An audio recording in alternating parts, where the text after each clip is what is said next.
ఆంధ్రప్రదేశ్ ప్రభుత్వం ప్రజలకు చేరువగా పాలన అందించాలి అనే దిశలో ప్రతి శుక్రవారం వరుసగా 4 శుక్రవారాలు ఒక నియోజకవర్గంలో పీజీఆర్ఎస్ కార్యక్రమాన్ని నిర్వహించమని ఆదేశాలు జారీ చేసి ఉన్నది.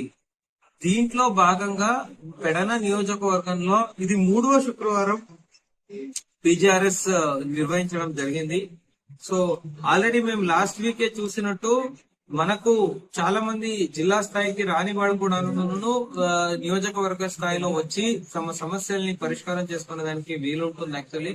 సో వచ్చిండే ప్రతి అర్జీని కూడా ఆన్లైన్ లో నమోదు చేసి సాల్వ్ చేయదగ్గే సమస్య అయితే మాత్రం సత్వరంగా సాల్వ్ చేసేదానికి అన్ని చర్యలు చేపడుతున్నాము. Thank you.